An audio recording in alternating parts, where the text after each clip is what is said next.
वाहिगुरू जी का खालसा वाहिगुरू जी की फतेह। बच्चों अज आप पढ़ेंगे calculation of profit and loss on contract. Contract तो प्रॉफिट होंदा कि लॉस होंदा सानूं किवें पता चलेगा। इसलिए असीं एक अकाउंट बनावांगे जिसनूं आपां की बोलदे हैं कॉन्ट्रैक्ट अकाउंट। किहड़ा अकाउंट? Contract account.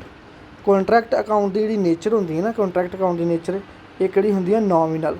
ते नॉमिनल दा रूल सब नूं पता ही है। नॉमिनल दा रूल हुंदा वा डेबिट एक्सपेंस ते लॉसिस, डेबिट एक्सपेंस लॉसिस ते क्रेडिट की हुंदा? क्रेडिट इनकम एंड गेन्स हुंदा, income and gain.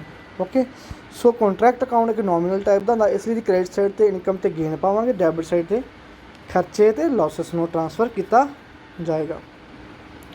So the contract account matching concept नूं फॉलो करदा। सो कॉन्ट्रैक्ट अकाउंट जिहड़ा बनावांगे इस तरह बनाया होएगा, इस तरह बनेगा कॉन्ट्रैक्ट अकाउंट। इधर साइड इनकम पाएगी, इधर साइड एक्सपेंस पैणगे जिन्ने भी कॉन्ट्रैक्ट नाल रिलेटेड है। ठीक है, जे तो कॉन्ट्रैक्ट कंप्लीट है, दो तरीके कॉन्ट्रैक्ट ने, कंप्लीट कॉन्ट्रैक्ट एक ना इनकंप्लीट। जे तो कॉन्ट्रैक्ट कंप्लीट है तो आप कॉन्ट्रैक्ट प्राइस से पा देंगे, क्योंकि काम अकाउंटिंग पीरियड के दौरान ही कंप्लीट हो गया, इसलिए सारा जो भी प्राइस मिले आप इधरली साइड लिख दिता कॉन्ट्रैक्ट प्राइस। कॉन्ट्रैक्ट प्राइस ही कॉन्ट्रैक्ट की इनकम होंदी है। ठीक है, कॉन्ट्रैक्ट प्राइस में इतने लिख देंगे, एक्सपेंसिस जो भी सारे मटीरियल वगैरह लगा हुआ जिन्हें भी खर्चे लगे इस साइड लिख देंगे। हुण जो इनकम साइड वड्डी, खर्चे वाली साइड छोटी है, तो आप इधरली साइड प्रॉफिट लिख दईदा। प्रॉफिट का मतलब ये नहीं प्रॉफिट डेबिट साइड का बैलेंस होंदा, प्रॉफिट बैलेंस तो क्रेडिट साइड का ही होंदा वा, पर क्योंकि इधरली साइड क्रेडिट साइड वड्डी आ तो डेबिट साइड छोटी, खर्चे वाली साइड छोटी आ, तो जो डिफरेंस होंदा मतलब ये हैगी आ 1000 रुपया, आ हैगी सिर्फ 800 रुपया।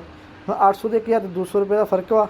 नो डाउट इनकम 200 रुपये नाल वध वा, तो वही साडा प्रॉफिट आ। इसनूं बैलेंस कर लिए आप इधरले पासे लिख दिंदे आ, फिर थल्ले 1000 रुपया आप लिख देंगे। इस तरीके दे नाल क्वेश्चन आप करते हैं। ठीक है, हुण कॉन्ट्रैक्ट दो तरीके होंगे, एक कंप्लीट तो एक इनकंप्लीट। जे तो कंप्लीट होएगा तो हुणे समझा के लिया, कंप्लीट होएगा कॉन्ट्रैक्ट अकाउंट। ठीक है, तो इधरली साइड कॉन्ट्रैक्ट प्राइस आप लिख देंगे, तो इधर आप खर्चे लिख के प्रॉफिट ट्रांसफर कर देंगे, सानूं पता लग जू कॉन्ट्रैक्ट को कितना प्रॉफिट तो कितना लॉस होया। बड़ा ईजी आ। पर जेकर कॉन्ट्रैक्ट इनकंप्लीट होए, मीनस अकाउंटिंग ईयर कंप्लीट हो चुका वा, पर अजे तक कह लो कॉन्ट्रैक्ट कंप्लीट नहीं होया, फिर उस कॉन्ट्रैक्ट को किवें बनाउणा ते कितना प्रॉफिट ट्रांसफर करना वा, प्रॉफिट लेना कि नहीं लेना, ये भी आप सीखांगे। देखो, जिहड़ा कॉन्ट्रैक्ट कंप्लीट नहीं होया, जिहड़ा कॉन्ट्रैक्ट कंप्लीट नहीं होया, असीं किवें कह सकदे जो प्रॉफिट होऊगा कि लॉस होऊगा। पर फिर भी हर साल असीं प्रॉफिट लॉस कड्ढना हुंदा, हर साल असीं अपने, क्योंकि असीं मैचिंग कंसैप्ट नूं फॉलो करते हैं। जिस साल जिन्ना इनकम कमाई आप उस साल च पाउणी हुंदी है। जे इस अकाउंटिंग पीरियड के दौरान असीं कोई काम करके कुछ कमाया वा, कुछ खर्चे करके कुछ कमाया वा, वो इनकम भी इसे साल ही पावांगे, तो प्रॉफिट भी इसे साल का मन्नांगे। पर वेखो, जिद्दां मैं पिछले साल बहुत वधिया कमाउंदा पिया सी, इस साल मतलब करोना आ गया, मैं किवें कह सकदा भी पिछले साल किवें कह सकदा भी अगले साल मैनूं इन्ना प्रॉफिट हो जाएगा, जां ये मेरा प्रॉफिट हमेशा रहेगा। क्योंकि कॉन्ट्रैक्ट अकाउंट हरेक कॉन्ट्रैक्ट का वखरा हुंदा। कॉन्ट्रैक्ट अकाउंट हरेक कॉन्ट्रैक्ट का वखरा हुंदा, एक कॉन्ट्रैक्ट तो कितना प्रॉफिट कितना लॉस है ये पता करना हुंदा। एक साल के दौरान प्रॉफिट अगले साल लॉस भी जा सकता, इसलिए जिहड़ा भी असीं प्रॉफिट कड्ढांगे ना, या प्रॉफिट आऊगा वो ओरिजिनल प्रॉफिट नहीं होगा, उसनूं आपां किहड़ा प्रॉफिट बोलांगे? Notional profit. किहड़ा प्रॉफिट? नोशनल। नोशनल का मीनिंग की हुंदा वा? Not a real, not a real, real नहीं है प्रॉफिट, क्योंकि जिनसे कॉन्ट्रैक्ट कंप्लीट नहीं हो जाता। So is not a real notional profit दे विच दो हिस्से मान लो आप करांगे। ठीक है ना, दो हिस्से इन द सेंस किदां भी अद मान लो कि जिन्ना जे तो आप काम इन्ना कर चुके हैं भी सानूं पता लगा भी जो मर्जी होवे इन्ना प्रॉफिट तो असीं कॉन्ट्रैक्ट तो कमा ही लिया। जिवें कि मैं ना इन्ना काम कर चुका सी, मान लो भी एक कॉन्ट्रैक्ट वा, मैनूं पता भी हुण इहदे विच घट्टो घट्ट इन्ना प्रॉफिट तो मैं कमा लिया। जिवें कि मैं 400 रुपये का काम किया तो मैं 100 रुपया तो मैं मनदा भी मैं कमा लिया। 400 रुपये का प्रॉफिट कमाया, 100 रुपये मैं कमा लिया, 300 रुपया मैं मनदा पिया भी नहीं यार, हो सकदा कल नूं आउण वाले समय कोई इहो जिहे हालात बण जाण ते मेरा ये 300 रुपया प्रॉफिट की हो जाए लॉस कन्वर्ट हो जाए। ते 100 रुपया जिहड़ा हैगा वा भी घट्टो घट्ट मैनूं ये लगदा वा भी इस साल के दौरान मैं काम के दौरान किन्ना वा 100 रुपया तो कमा ही लिया वा। इसलिए इहनूं मैं प्रॉफिट ते लॉस नूं ट्रांसफर कर दांगा। इस 100 नूं मैं किहनूं ट्रांसफर कर दांगा? आह 100 नूं मैं ट्रांसफर कर दांगा प्रॉफिट एंड लॉस नूं, ते आह 300 नूं मैं किहनूं ट्रांसफर कर दांगा? वर्क इन प्रोग्रैस नूं। WP मीनस वर्क इन प्रोग्रैस नूं। तो 400 रुपये की है मेरा नोशनल प्रॉफिट।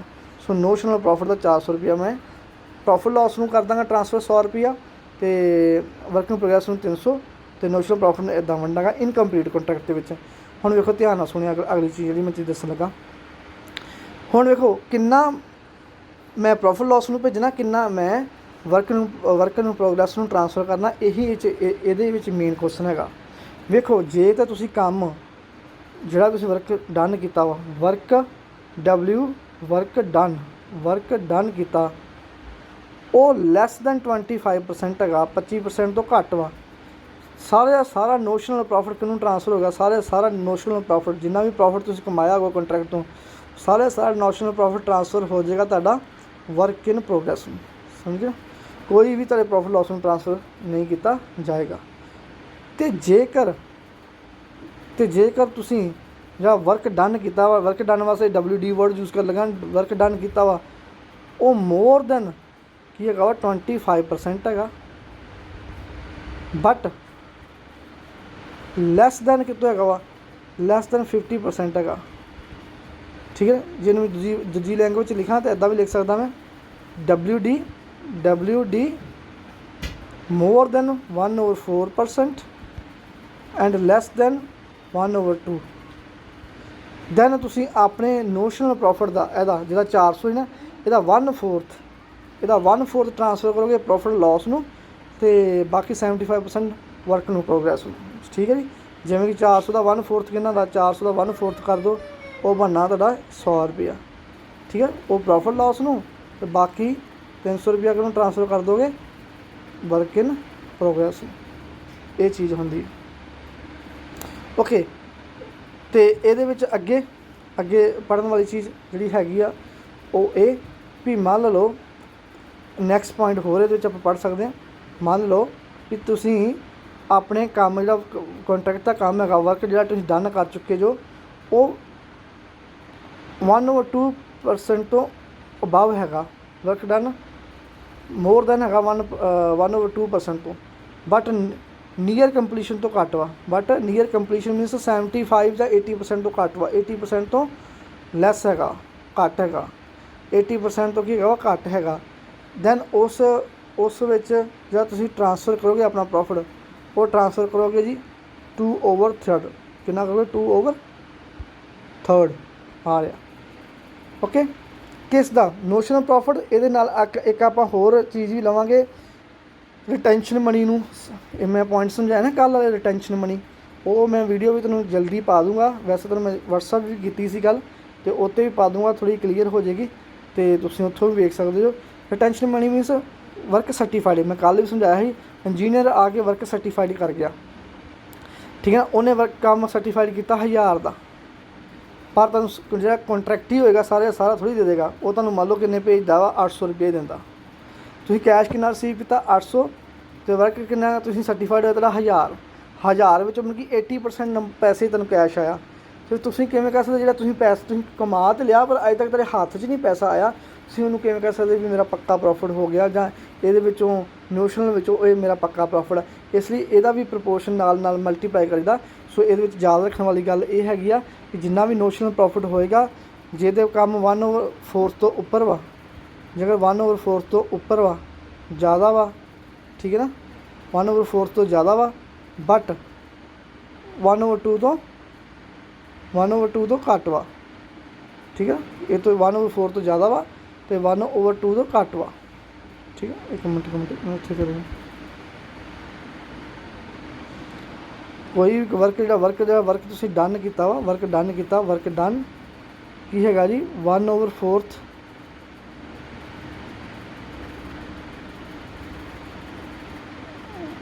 ਮੋਰ ਦੈਨ 1/2 ਔਰ 1/4, ਅਤੇ ਲੈਸ ਦੈਨ ਕੀ ਹੈਗਾ ਵਾ 1/2।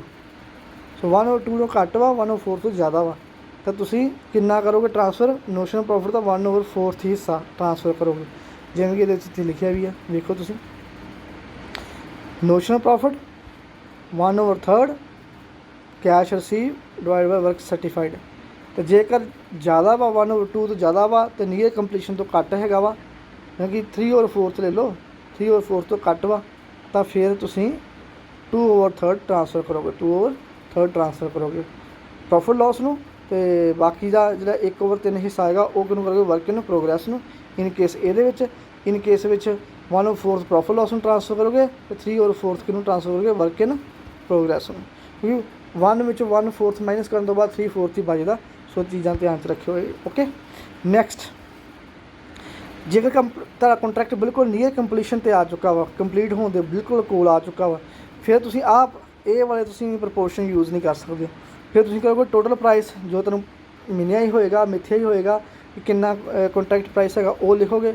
ਉਹਦੇ ਵਿੱਚ ਐਸਟੀਮੇਟਡ ਐਕਸਪੈਂਸਿਸ, ਕਿਉਂਕਿ ਜੋ ਕੰਟਰੈਕਟ ਬਹੁਤ ਲਾਗੇ ਨੀਚੇ ਪਹੁੰਚ ਜਾਂਦਾ ਵਾ, ਕਿਸੇ ਵੀ ਕੰਟਰੈਕਟ, ਜੋ ਕੋਈ ਕੰਟਰੈਕਟ ਆ ਜਦੋਂ ਬਹੁਤ ਲਾਗੇ ਜਾਣੀ ਕਿ 80% 90% ਕੰਪਲੀਟ ਹੋ ਗਿਆ, ਸਾਨੂੰ ਪਤਾ ਹੀ ਹੈ ਜੇ 90% ਦੇ ਇੰਨੇ ਖਰਚੇ ਹੋਏ ਤਾਂ ਅਗਲੇ 10% ਦੇ ਕਿੰਨੇ ਖਰਚੇ ਹੋ ਸਕਦੇ ਆ। ਇਸ ਲਈ ਅਸੀਂ ਐਸਟੀਮੇਟ ਕਰ ਸਕਦੇ ਹਾਂ। ਅਸੀਂ ਉਹ ਐਸਟੀਮੇਟਡ ਖਰਚਿਆਂ ਨੂੰ ਟੋਟਲ ਕੰਟਰੈਕਟ ਪ੍ਰਾਈਸ ਵਿੱਚੋਂ ਮਾਈਨਸ ਕਰ ਦਾਂਗੇ। ਮੰਨ ਲਓ ਕੰਟਰੈਕਟ ਪ੍ਰਾਈਸ ਹੈਗੀ ਆ, ਕੰਟਰੈਕਟ ਪ੍ਰਾਈਸ ਹੈਗੀ ਆ 1 ਲੱਖ, 1 ਲੱਖ, ਠੀਕ ਹੈ। ਐਸਟੀਮੇਟਡ ਐਕਸਪੈਂਸ ਹੈਗੇ ਆ, ਐਸਟੀਮੇਟਡ ਐਕਸਪੈਂਸ ਕਿੰਨੇ ਹੈਗੇ ਆ, ਉਹ ਕਿਲੋ 80,000 ਹੈਗੇ ਆ। ਮੈਂ ਕਹਿ ਸਕਦਾ ਵਾਂ ਵੀ ਮੇਰਾ ਪ੍ਰੋਫਿਟ ਕੀ ਹੋਊਗਾ, 20,000। ਪਰ ਇਹ ਕਿਹੜਾ ਪ੍ਰੋਫਿਟ ਆ, 20,000 20K, ਇਹ ਮੇਰਾ ਕਿਹੜਾ ਪ੍ਰੋਫਿਟ ਆ, ਇਹ ਐਸਟੀਮੇਟਡ ਪ੍ਰੋਫਿਟ ਆ। ਕਿਉਂਕਿ ਇਹਦੇ ਵਿੱਚ ਜਿਹੜੇ ਮੈਂ ਖਰਚੇ ਮਾਈਨਸ ਕੀਤੇ ਆ ਉਹ ਐਸਟੀਮੇਟਡ ਕੀਤੇ ਆ, ਐਕਚੁਅਲ ਖਰਚੇ ਨਹੀਂ ਮਾਈਨਸ ਕੀਤੇ। ਕਿਉਂਕਿ ਜਦੋਂ ਕੰਟਰੈਕਟ ਲੱਗ ਜਾਂਦਾ ਮੈਂ ਐਸਟੀਮੇਟ ਕਰ ਸਕਦਾ ਮੇਰੇ ਕਿੰਨੇ ਖਰਚੇ ਹੋ ਸਕਦੇ ਆ, ਪਰ ਪੱਕਾ ਥੋੜ੍ਹੀ ਕਹਿ ਸਕਦਾ ਵੀ ਇੰਨੇ ਹੀ ਹੋਣਗੇ। ਇਸ ਲਈ ਐਸਟੀਮੇਟਡ ਮੇਰਾ ਪ੍ਰੋਫਿਟ ਆ ਗਿਆ। ਸੋ ਇਸ ਤਰੀਕੇ ਨਾਲ ਮੈਂ ਐਸਟੀਮੇਟਡ ਪ੍ਰੋਫਿਟ ਕੱਢ ਲਿਆ, ਇੱਥੇ ਬੋਲਤਾ। ਅੱਛਾ ਜੀ, ਫਿਰ ਮੈਂ ਕੀ ਕਰੂੰਗਾ ਜੀ, ਨੈਕਸਟ ਪੁਆਇੰਟ। ਅੱਛਾ, ਇਹਦੇ ਵਿੱਚ ਮੈਂ ਇਹ ਵੀ ਵੇਖ ਸਕਦਾ ਵਾਂ ਵੀ ਆਪਾਂ ਕਿੱਦਾਂ ਕੱਢ ਸਕਦੇ estimated caste of completion contract ਨੂੰ ਕੰਪਲੀਟ ਹੋਣ ਦੀ ਕਾਸਟ ਕਿੰਨੀ ਹੋਏਗੀ ਐਸਟੀਮੇਟਡ, ਤਾਂ ਉਹ ਵੀ ਆਪਾਂ ਅੰਦਾਜ਼ਾ ਲਾ ਸਕਦੇ। ਕਿਵੇਂ ਲਾ ਸਕਦੇ ਹਾਂ, ਬੜਾ ਹੀ ਸਿੰਪਲ ਆ। 80 ਮੰਨ ਲਓ ਆਪਾਂ 80% ਕੰਟਰੈਕਟ ਕੰਪਲੀਟ ਕੀਤਾ, 80% ਦੇ ਕਿੰਨੇ ਐਕਸਪੈਂਸ ਆ ਉਹ ਤਾਂ ਸਾਨੂੰ ਪਤਾ ਹੀ ਹੈ। ਐਕਚੁਅਲ 'ਚ ਕੀ ਆ ਜੀ, ਐਕਚੁਅਲ 'ਚ ਸਾਨੂੰ ਪਤਾ, ਤੇ ਜਿਹੜੇ 20% ਆ ਉਹਦੇ ਐਸਟੀਮੇਟਡ ਕਿੰਨੇ ਆ, ਉਹ 20% ਵਿੱਚ 80% 'ਚ ਪਲੱਸ ਕਰ ਦਾਂਗੇ, 100% ਸਾਨੂੰ ਐਕਸਪੈਂਸ ਪਤਾ ਲੱਗ ਜਾਣਗੇ ਕਿਹੜੇ ਐਸਟੀਮੇਟਡ। ਤਾਂ ਉਹ ਅਸੀਂ ਮਾਈਨਸ ਕਰ ਦਾਂਗੇ ਟੋਟਲ ਕੰਟਰੈਕਟ ਪ੍ਰਾਈਸ ਤੋਂ। ਸਾਡੇ ਤੋਂ ਕੀ ਆ ਜਾਏਗਾ, ਐਸਟੀਮੇਟਡ ਪ੍ਰੋਫਿਟ ਔਨ ਕੰਪਲੀਸ਼ਨ। ਇਹ ਪਤਾ ਲੱਗ ਗਿਆ। ਨੈਕਸਟ ਅਸੀਂ ਕਰਨਾ ਵੀ ਐਸਟੀਮੇਟਡ ਪ੍ਰੋਫਿਟ ਔਨ ਕੰਪਲੀਸ਼ਨ ਜਿਹੜਾ ਸਾਨੂੰ ਹੋਣਾ ਵਾ, ਉਹਦਾ ਕਿੰਨਾ ਹਿੱਸਾ ਅਸੀਂ ਟ੍ਰਾਂਸਫਰ ਕਰਾਂਗੇ ਕੰਟਰੈਕਟ ਪ੍ਰਾਈਸ ਨੂੰ, ਆਪਣਾ ਕਿੰਨਾ ਹਿੱਸਾ ਆਪਾਂ ਲੈ ਕੇ ਪ੍ਰੋਫਿਟ ਲੋਸ ਨੂੰ ਟ੍ਰਾਂਸਫਰ ਕਰਾਂਗੇ। ਸਮਝੇ ਨਾ, ਕਿੰਨਾ ਹਿੱਸਾ ਉਹਦਾ ਅਸੀਂ ਪ੍ਰੋਫਿਟ ਐਂਡ ਲੋਸ ਨੂੰ ਟ੍ਰਾਂਸਫਰ ਕਰਾਂਗੇ। ਤਾਂ ਉਹਦੇ ਵਾਸਤੇ ਜਿਹੜਾ ਮੈਥਡ ਹੈਗਾ ਸੇਮ ਅੱਗੇ ਵਾਂਗੂ ਹੀ ਆ। ਐਸਟੀਮੇਟਡ ਪ੍ਰੋਫਿਟ ਜਦੋਂ ਮੰਨ ਲਓ ਸਾਡਾ ਕਿੰਨਾ ਹੈਗਾ 20,000 ਹੋਇਆ ਹੈ ਨਾ, ਉਹਨੂੰ ਮਲਟੀਪਲਾਈ ਕਰਾਂਗੇ ਆਪਾਂ, ਮਲਟੀਪਲਾਈ ਕੈਸ਼ ਰਿਸੀਵ, ਜਿੰਨਾ ਵੀ ਸਾਨੂੰ ਅੱਜ ਤੱਕ ਕੈਸ਼ ਰਿਸੀਵ ਹੋ ਚੁੱਕਾ ਉਸ ਨੂੰ ਕੈਸ਼ ਰਿਸੀਵ ਨੂੰ ਉੱਪਰ ਰੱਖਾਂਗੇ, ਡਿਵਾਈਡ ਕਰਾਂਗੇ ਜੀ ਕੰਟਰੈਕਟ ਪ੍ਰਾਈਸ ਦੇ ਨਾਲ। ਹੁਣ ਇੱਥੇ ਆਪਾਂ ਪਿਛਲੇ ਸਾਰੇ ਮੈਥਡ ਦੇ ਵਿੱਚ ਵੇਖੋ ਕੀ ਕੀਤਾ, ਆਪਾਂ ਸਾਰੇ ਪਿਛਲੇ ਮੈਥਡਸ ਦੇ ਵਿੱਚ ਆਹ ਕੰਮ ਕਰਦੇ ਪਏ ਅਸੀਂ, ਕੈਸ਼ ਰਿਸੀਵ ਡਿਵਾਈਡ ਬਾਏ ਕਰਦੇ ਪਏ ਵਰਕ ਸਰਟੀਫਾਈਡ। ਉੱਥੇ ਵਰਕ ਸਰਟੀਫਾਈਡ ਨਾਲ ਕਿਉਂ ਕਰਦੇ ਪਏ, ਕਿਉਂਕਿ ਉਹਦੇ ਵਿੱਚ ਮੇਨ ਆਪਣਾ ਬੇਸ ਹੈਗਾ ਵਰਕ ਸਰਟੀਫਾਈਡ ਹੀ। ਕੰਟਰੈਕਟ ਨੂੰ ਕੰਪਲੀਟ ਹੋਣ ਲੱਗਾ ਟਾਈਮ ਲੱਗਣਾ, ਇਸ ਲਈ ਕੰਟਰੈਕਟ ਪ੍ਰਾਈਸ ਦੇ ਨਾਲ ਅਸੀਂ ਡਿਨੋਮੀਨੇਟਰ ਨੂੰ ਨਹੀਂ ਲੈ ਸਕਦੇ, ਕੰਟਰੈਕਟ ਪ੍ਰਾਈਸ ਨੂੰ, ਵਰਕ ਸਰਟੀਫਾਈਡ ਨੂੰ, ਜਿੰਨਾ ਕਿ ਕੰਟਰੈਕਟ ਦਾ ਇੰਜੀਨੀਅਰ ਆ ਕੇ ਸਰਟੀਫਾਈਡ ਕਰ ਗਿਆ। ਪਰ ਜਦੋਂ ਕੰਟਰੈਕਟ ਬਿਲਕੁਲ ਕੰਪਲੀਟ ਹੋਣ ਦੇ ਲੱਗ ਗਿਆ, ਉਦੋਂ ਅਸੀਂ ਐਸਟੀਮੇਸ਼ਨ ਫਿਰ ਕਿਹਦੇ ਬੇਸ 'ਤੇ ਲੈ ਸਕਦੇ ਹਾਂ, ਕੰਟਰੈਕਟ ਪ੍ਰਾਈਸ ਦੇ ਬੇਸ 'ਤੇ। ਇਸ ਲਈ ਥੱਲੇ ਆਪਾਂ ਕੰਟਰੈਕਟ ਪ੍ਰਾਈਸ ਦੇ ਨਾਲ ਮਲਟੀਪਲਾਈ ਕਰਕੇ ਸਿੱਧਾ ਲਿਖ ਦਿੱਤਾ। ਜੋ ਵੀ ਆਨਸਰ ਆਏਗਾ ਤੁਹਾਡਾ ਤੁਸੀਂ ਉਹਨੂੰ ਟ੍ਰਾਂਸਫਰ ਕਰ ਦੋਗੇ ਪ੍ਰੋਫਿਟ ਨਾਲ ਲੋਸ ਅਕਾਊਂਟ ਨੂੰ। ਇਹ ਚੀਜ਼ਾਂ ਹੋ ਗਈਆਂ, ਠੀਕ ਹੈ। ਹੁਣ ਇੱਕ ਤੁਹਾਨੂੰ ਕੁਐਸਚਨ ਆਪਾਂ ਕਰ ਲੈਂਦੇ ਹਾਂ, ਇੱਕ ਤਾਂ ਕੰਪਲੀਟਰ ਵਾਲਾ ਹੈਗਾ, ਇਹਦਾ ਬੜਾ ਈਜ਼ੀ ਹੈਗਾ। ਮਟੀਰੀਅਲ ਖਰਚਾ ਸਾਡਾ, ਸੋ ਅਸੀਂ ਕਿੱਥੇ ਪਾਵਾਂਗੇ, ਡੈਬਿਟ ਸਾਈਡ 'ਤੇ, ਡਾਇਰੈਕਟ ਐਕਸਪੈਂਸ ਡੈਬਿਟ ਸਾਈਡ 'ਤੇ, caste of special plan debit side 'ਤੇ, ਚਾਰਜੇਬਲ ਐਕਸਪੈਂਸ ਡੈਬਿਟ ਸਾਈਡ 'ਤੇ, ਐਸਟੈਬਲਿਸ਼ਮੈਂਟ ਐਕਸਪੈਂਸ ਡੈਬਿਟ ਸਾਈਡ 'ਤੇ। ਸੋ ਇਸ ਤਰੀਕੇ ਨਾਲ ਆਪਾਂ ਸਾਰਾ ਪਤਾ। ਕੰਟਰੈਕਟ ਅੱਗੇ ਲਿਖਿਆ, ਕੰਟਰੈਕਟ ਵਾਜ਼ ਕੰਪਲੀਟਡ ਬਾਏ 31 ਮਾਰਚ 2011 ਯਾਨੀ ਕਿ ਇਸ ਸਾਲ ਹੀ ਖਤਮ ਹੋ ਜਾਣਾ। ਸੋ ਕੰਟਰੈਕਟ ਦਾ ਪ੍ਰਾਈਸ ਕਿੰਨਾ ਹੈਗਾ ਵਾ, 2 ਲੱਖ। ਅਸੀਂ ਲਿਖ ਸਕਦੇ ਹਾਂ ਕਿਉਂਕਿ ਕੰਟਰੈਕਟ ਕੰਪਲੀਟ ਹੋ ਰਿਹਾ। ਅਤੇ ਜਿਹੜਾ ਸਮਾਨ ਇਸ ਸਾਲ ਅਸੀਂ ਵਰਤਿਆ ਨਹੀਂ ਆ, ਜਿਹੜਾ ਖਰਚਾ ਤਾਂ ਪਾਇਆ ਸੀ ਅਸੀਂ ਮਟੀਰੀਅਲ ਇਸ਼ੂ ਕੀਤਾ 76,000 ਦਾ, ਪਰ ਉਹਦੇ ਵਿੱਚ 6,000 ਦਾ ਸਮਾਨ ਕੀ ਬਚ ਗਿਆ। ਜਿਹੜਾ ਖਰਚਾ ਇਸ ਸਾਲ ਯੂਜ਼ ਨਹੀਂ ਕੀਤਾ ਉਹ ਇਸ ਸਾਲ ਦਾ ਨਹੀਂ, ਇਸ ਲਈ ਉਸ ਨੂੰ ਬਾਹਰ ਕਿਵੇਂ ਕੱਢਾਂਗੇ, ਜੋ ਖਰਚਾ ਚਾਰਜ ਕੀਤਾ ਡੈਬਿਟ ਕਰਕੇ ਉਹਨੂੰ ਬਾਹਰ ਕਿਵੇਂ ਕੱਢਾਂਗੇ ਇਸ ਪ੍ਰੋਬਲਮ 'ਚੋਂ, ਅਕਾਊਂਟਸ ਦੇ ਵਿੱਚੋਂ ਕ੍ਰੈਡਿਟ ਕਰਕੇ। ਇਸ ਲਈ ਕਲੋਜ਼ਿੰਗ ਸਟਾਕ ਨੂੰ ਜਾਂ ਕਲੋਜ਼ਿੰਗ ਮਟੀਰੀਅਲ ਨੂੰ ਆਪਾਂ ਕਿੱਥੇ ਲਿਖਤਾ, ਕ੍ਰੈਡਿਟ ਸਾਈਡ 'ਤੇ ਲਿਖਤਾ। ਅਤੇ ਪਲਾਂਟ ਦੀ ਵੀ ਜਿਹੜੀ ਕਲੋਜ਼ਿੰਗ ਵੈਲਿਊ ਹੋਗੀ ਉਹਨੂੰ ਆਪਾਂ ਕ੍ਰੈਡਿਟ ਸਾਈਡ 'ਤੇ ਲਿਖ ਦਿੱਤਾ, ਕਿਉਂਕਿ ਜਿਹੜਾ ਖਰਚਾ ਯੂਜ਼ ਨਾ ਹੋਵੇ ਉਸ ਨੂੰ ਕੱਢਣ ਦਾ ਤਰੀਕਾ ਇਹੋ ਹੁੰਦਾ, ਉਹਨੂੰ ਕ੍ਰੈਡਿਟ ਕਰ ਦਿਓ। ਜਿਹੜੀ ਇਨਕਮ ਨਾ ਇਸ ਸਾਲ ਦੀ ਹੋਵੇ ਉਸ ਨੂੰ ਕੱਢਣ ਦਾ ਤਰੀਕਾ ਉਹਨੂੰ ਡੈਬਿਟ ਕਰ ਦਿਓ, ਠੀਕ ਹੈ। ਇਸ ਤਰੀਕੇ ਦੇ ਨਾਲ ਅਸੀਂ ਕਰ ਦਿੱਤਾ। ਸੋ ਸਾਡਾ ਜੋ ਵੀ ਆਇਆ ਆਨਸਰ ਅਸੀਂ ਕਰਕੇ ਵੇਖਿਆ ਉਹ 20,000 ਵਿੱਚੋਂ ਪ੍ਰੋਫਿਟ ਸਾਡਾ ਕਿੰਨਾ ਆ ਗਿਆ ਉਹ 30,000। ਉਹ 30,000 ਸਾਡਾ ਪ੍ਰੋਫਿਟ ਆ ਗਿਆ। ਬਸ ਇਹੀ ਸਾਡਾ ਇਹਦੇ ਵਿੱਚ ਹੈਗਾ ਸੀ। ਉਸ ਤੋਂ ਬਾਅਦ ਨੈਕਸਟ ਅਗਲਾ ਵਾ, ਇਹਦੇ ਵਿੱਚ ਵੈਸੇ PDF ਜੋੜੀ ਇੱਥੇ। ਨੈਕਸਟ ਕੁਐਸਚਨ ਵੇਖ ਲੈਂਦੇ ਹਾਂ ਆਪਾਂ, ਜਿਹਦੇ ਵਿੱਚ ਇਨਕੰਪਲੀਟ ਹੈਗਾ ਕੰਟਰੈਕਟ। ਓਕੇ, ਇਨਕੰਪਲੀਟ ਕੰਟਰੈਕਟ 'ਚ ਕੀ ਹੈਗਾ? ਹਾਂਜੀ, ਕੰਟਰੈਕਟ ਦਾ ਪ੍ਰਾਈਸ ਹੈਗਾ 4 ਲੱਖ ਰੁਪਈਆ। ਆਹ ਸਾਨੂੰ ਖਰਚੇ ਦੱਸੇ ਸਾਰੇ, ਇਹ ਸਾਰੇ ਕਿੱਥੇ ਆਣੇ? ਕੰਟਰੈਕਟ ਦੀ ਡੈਬਿਟ ਸਾਈਡ 'ਤੇ ਪਾ ਦਿੱਤੇ, ਠੀਕ ਹੈ ਨਾ। ਉਸ ਤੋਂ ਬਾਅਦ ਜਿਹੜੇ ਕਲੋਜ਼ਿੰਗ ਸਟਾਕ ਹੈਗੇ ਆ ਉਹ ਤੁਹਾਨੂੰ ਪਤਾ ਕ੍ਰੈਡਿਟ ਸਾਈਡ 'ਤੇ ਪਾਉਣੇ ਆ, ਪਾ ਦਿੱਤੇ। ਮਟੀਰੀਅਲ ਸਟੋਰ ਵਗੈਰਾ, ਪਲਾਂਟ ਦਾ ਕਲੋਜ਼ਿੰਗ ਸਟਾਕ ਦਾ ਜਿਹੜਾ ਕਲੋਜ਼ਿੰਗ ਸਟਾਕ ਹੈਗਾ ਵਾ, ਮਟੀਰੀਅਲ ਜਿਹੜਾ ਰਿਟਰਨ ਕੀਤਾ ਸਟੋਰ ਨੂੰ ਵਾਪਸ ਕੀਤਾ ਉਹ। ਹੁਣ ਤੁਹਾਨੂੰ ਪਤਾ ਵਾ ਜਦੋਂ ਵੀ ਇੱਕ ਕੰਟਰੈਕਟ ਇਨਕੰਪਲੀਟ ਹੋਵੇ ਉਹਦੇ ਵਿੱਚ ਅਸੀਂ ਕੰਟਰੈਕਟ ਪ੍ਰਾਈਸ ਨਹੀਂ ਟ੍ਰਾਂਸਫਰ ਕਰ ਸਕਦੇ। ਕਿਉਂ? ਉਹਦਾ ਰੀਜ਼ਨ ਇਹ ਹੈਗਾ, ਵੇਖੋ, ਕਿਉਂਕਿ ਕੰਟਰੈਕਟ ਪ੍ਰਾਈਸ ਤਾਂ ਲਿਖਾਂਗੇ ਨਾ ਜੇ ਅਸੀਂ ਕਮਾ ਲਈ ਹੋਵੇ। ਅੱਜ ਦਾ ਕੰਟਰੈਕਟ ਪ੍ਰਾਈਸ ਅਸੀਂ ਕਮਾਈ ਨਹੀਂ ਜਿੰਨ ਚਿਰ ਕੰਟਰੈਕਟ ਕੰਪਲੀਟ ਨਹੀਂ ਹੁੰਦਾ। ਇਸ ਲਈ ਜਿੰਨਾ ਕੰਮ ਅਸੀਂ ਕਰ ਚੁੱਕੇ ਹਾਂ ਓਨਾ ਹੀ ਅਸੀਂ ਕਮਾਇਆ। ਜਿੰਨਾ ਅਸੀਂ ਕੰਮ ਕਰ ਚੁੱਕੇ ਓਨਾ, ਇਸ ਲਈ ਅਸੀਂ ਵਰਕ ਸਰਟੀਫਾਈਡ, ਜਿਹੜਾ ਵੀ ਇੰਜੀਨੀਅਰ ਆਏਗਾ ਕੰਟਰੈਕਟੀ ਦਾ, ਉਹ ਜਿੰਨਾ ਕੰਮ ਸਰਟੀਫਾਈਡ ਕਰ ਜਾਏਗਾ ਵੀ ਤੁਸੀਂ ਇੰਨਾ ਕੰਮ ਕਰ ਚੁੱਕੇ ਜੋ, ਉਹ ਅਸੀਂ ਕਮਾ ਲਿਆ। ਇਸ ਲਈ ਅਸੀਂ ਉਹ ਆਪਣੀ ਐਜ਼ ਇਨਕਮ ਇੱਥੇ ਲਿਖ ਦਾਂਗੇ, work in progress. By work in progress account ਦੀ ਐਂਟਰੀ ਕਿਉਂ ਲਿਖਣਾ? ਕਿਉਂਕਿ ਅਜੇ ਕੰਮ ਕੰਪਲੀਟ ਨਹੀਂ ਹੈ, ਪ੍ਰੋਗਰੈਸ ਦੇ ਵਿੱਚ ਹੈਗਾ। ਸੋ ਵੈਲਿਊ ਆਫ ਸਰਟੀਫਾਈਡ ਵਰਕ। ਅਨਸਰਟੀਫਾਈਡ ਦਾ ਮੈਂ ਕੱਲ੍ਹ ਬੜੇ ਡਿਟੇਲ 'ਚ ਤੁਹਾਨੂੰ ਦੱਸਿਆ ਸੀ, ਠੀਕ ਹੈ। ਉਹ 'ਚ ਮੈਂ ਤੁਹਾਨੂੰ ਕੀ ਬੋਲਿਆ ਸੀ ਵੀ ਜਿਹੜਾ ਕੰਮ ਇੰਜੀਨੀਅਰ ਕੀਤਾ ਤਾਂ ਇਸੇ ਸਾਲ 'ਚ ਹੀ ਆ, ਪਰ ਜਿਹੜਾ ਕੰਟਰੈਕਟੀ ਦਾ ਇੰਜੀਨੀਅਰ ਸੀ ਉਹਦੇ ਆਉਣ ਤੋਂ ਬਾਅਦ ਕੰਪਲੀਟ ਹੋਇਆ, ਪਰ ਕੀਤਾ ਇਸੇ ਸਾਲ 'ਚ ਹੀ ਆ। ਉਹ ਵੀ ਸਾਡਾ ਕੰਮ ਹੀ ਆ, ਉੱਤੇ ਵੀ ਸਾਡੇ ਖਰਚੇ ਲੱਗੇ ਆ। ਸੋ ਕਾਸਟ ਆਫ ਅਨਸਰਟੀਫਾਈਡ ਵਰਕ ਜਿਹੜਾ ਅਸੀਂ ਡਨ ਤੇ ਕਰ ਚੁੱਕੇ ਹਾਂ ਪਰ ਇੰਜੀਨੀਅਰ ਦੇ ਜਾਣ ਤੋਂ ਬਾਅਦ ਡਨ ਕੀਤਾ, ਉਹ ਵੀ ਸਾਡੀ ਇੱਕ ਹਿਸਾਬ ਦਾ ਅਸੀਂ ਕਮਾਇਆ ਹੀ ਆ, ਉਸ ਨੂੰ ਵੀ ਅਸੀਂ ਇੱਥੇ ਲਿਖ ਲਾਂਗੇ। ਸੋ ਇੱਥੇ ਆਪਾਂ ਲਿਖ ਕੇ ਰੱਖ ਲਾਂਗੇ। ਇਹ ਸਾਡੀ ਕ੍ਰੈਡਿਟ ਸਾਈਡ ਆ ਗਈ। ਕ੍ਰੈਡਿਟ ਸਾਈਡ ਵਿੱਚੋਂ ਡੈਬਿਟ ਸਾਈਡ ਮਾਈਨਸ ਕੀਤੀ, ਸਾਡਾ ਨੋਸ਼ਨਲ ਪ੍ਰੋਫਿਟ ਆ ਗਿਆ 30,000।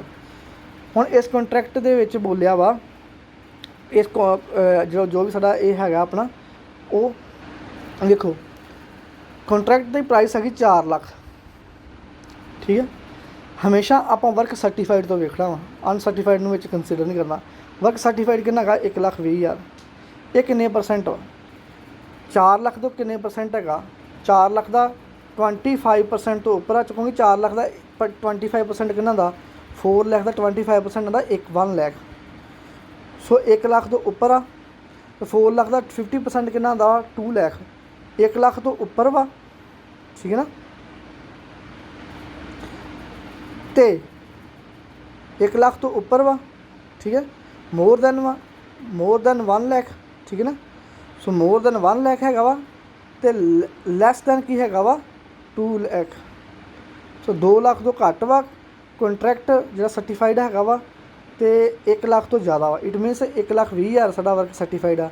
ਇਹ ਕਿਹੜੀ ਸਿਚੁਏਸ਼ਨ ਬਣਦੀ ਆ? ਸਿਚੁਏਸ਼ਨ ਬਣਦੀ ਹੈ ਜਦੋਂ ਸਾਡਾ ਵਰਕ 25% ਤੋਂ ਉੱਪਰ ਹੋਵੇ ਅਤੇ 1/2 ਜਾਣੀ ਕਿ 50% ਤੋਂ ਨੀਚੇ ਹੋਵੇ।